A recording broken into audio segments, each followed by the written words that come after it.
자, 이 시간에는 부가시세법 레시피 교재의 구성과 구성 내역이 어떻게 되어 있는지와 그다음에 첫 강의를 시작하도록 하겠습니다. 일단 부가시세법 레시피의 구성은 전편하고 동일하게 구성했습니다.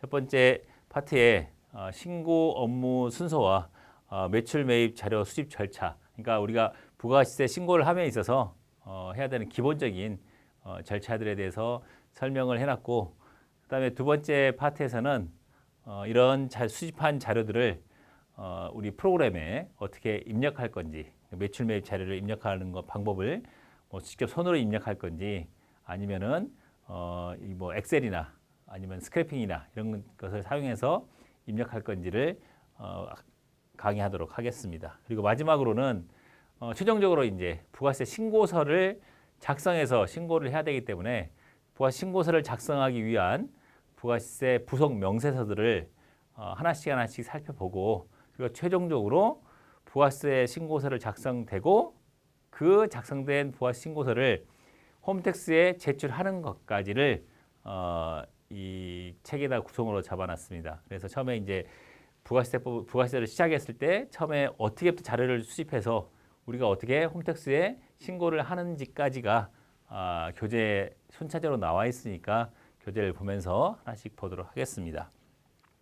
그 순서 중에 첫 번째로 이 신고 업무 순서와 매출 매입 자료 수입 절차를 보겠는데, 그 첫 번째로 부가세 신고 업무 순서는 여러분들이 잘 아시겠지만, 그리고 여태까지 꾸준히 신고를 하시면서 익힌 것이겠지만, 다시 한번 정리해 보면은 첫 번째 절차로는 매출 매입 자료의 수집이 있는데, 이 매출 매입 자료 수집은 거래처로부터 수집하고, 그리고 홈택스에 있는 자료들은 홈택스에서 수집해서 자료를 신고할 내역을 모으면 되겠습니다.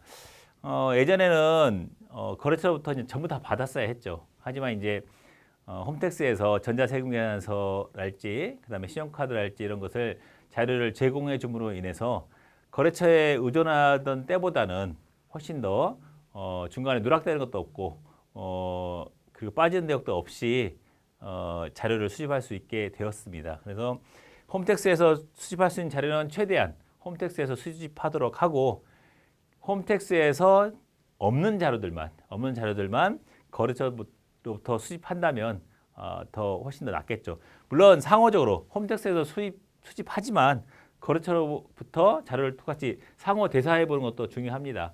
어떤 자료들은 홈택스에 있다고 다 100% 믿어지는데 거래처가 실수로 발행을 받지 않거나 아니면 발행하지 않은 세금계산서나 이런 내역들이 있을 수 있기 때문에 홈택스의 자료하고 거래처에서부터 수집한 자료를 상호 대사하는 일도 매우 중요합니다. 그리고 이런 매입 매출 자료 입력한 위해서는 일단은 프로그램에서 환경 등록을 통해서 이 자료들을 얼마나 효율적으로 입력할 수 있게 하기 위해서는 프로그램에서 환경 등록을 해준다면은 일일이 예를 들어 설명드리자면은 이 회사가 제조업이다 이거예요.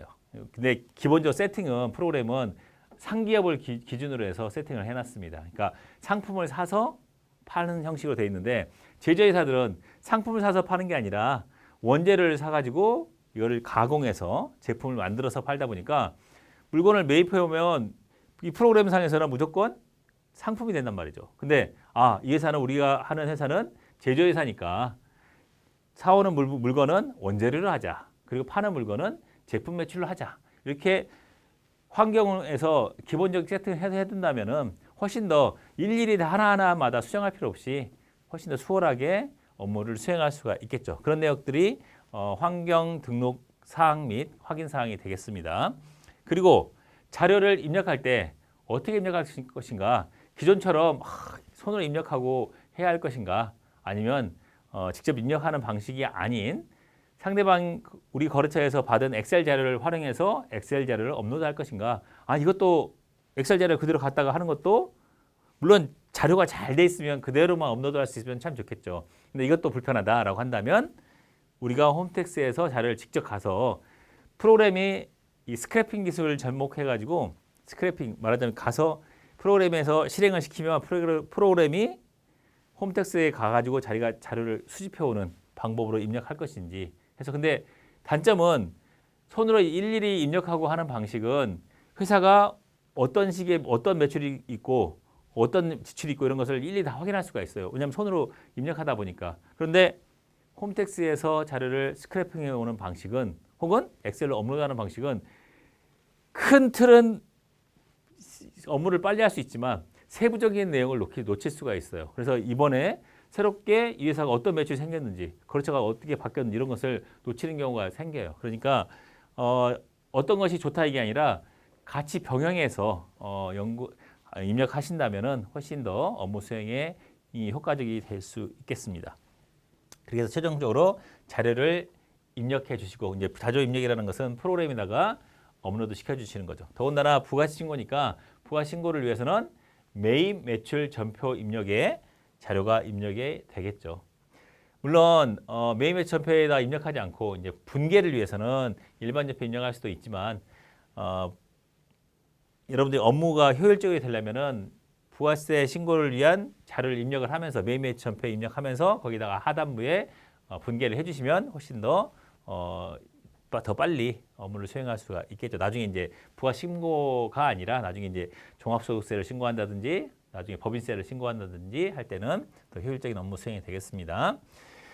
자, 이제 마지막으로 다시 한번 설명드리자면 신고서와 부속서를 작성인데 신고서는 최종적으로 부가세 신고서라는 양식을 작성하기 위해서 부속명사가 필요한 거예요. 그러니까 신고서에 내역이 다 보여지는 거예요. 신고서 한 페이지에 매출 내역, 매입 내역, 매출의 구성은 어떻게 세금계산서로 매출했는지 혹은 신용카드로 매출했는지 아니면 그런 거 없이 그냥 영수증으로 매출했는지 혹은 매출의 종류가 10% 과세인지 영해세율인지 이런 것들 구분되어 있고 매입 또한 마찬가지로 매입이 세금계산서 매입한 내역인지 그리고 신용카드를 사용한 매입인지 그 매입이 고정자산 매입은 있었는지 그 매입 중에 사업과 관련 없는 매입으로서 공제받지 못할 매입세액은 어떤 게 있는지 이런 것들이 신고서 앞면에 전부 다 나타나게 되어 있어요.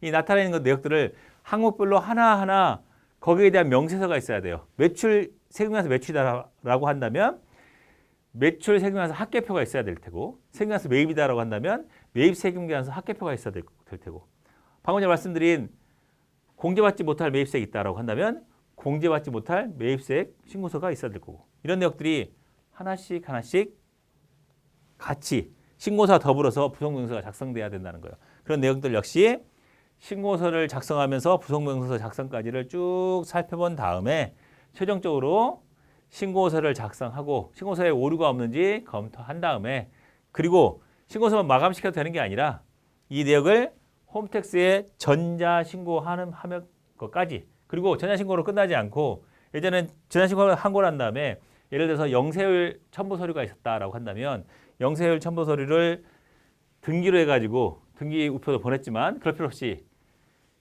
자료를 영세율 첨부 서류를 스캔해서 그 자료를 첨부 서류 전자신고한 그 내역에다가 첨부 서류 제출하기로 첨부해서 하는 것까지 내역을 쭉 일관적인 내역을 거래처부터 자료를 수집하면서부터 시작해서 우리가 부가세 신고를 끝내는 작업까지를 우리가 설명드리도록 하겠습니다.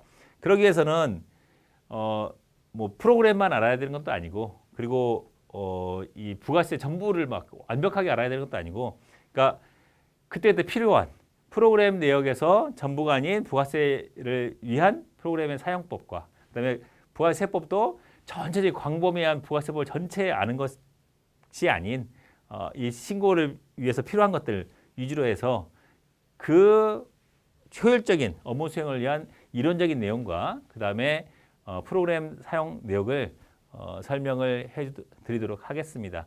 이 전체가 신고 업무 순서가 이 책의 전체 구성이니까 잘 숙지하셨다가 우리가 하나씩 배우는데 참고하시면 좋겠습니다. 자, 또 이어서 처음에 나와 있는 파트 1에 있는 매입, 매출 자료 수집부터 배워보도록 하겠습니다.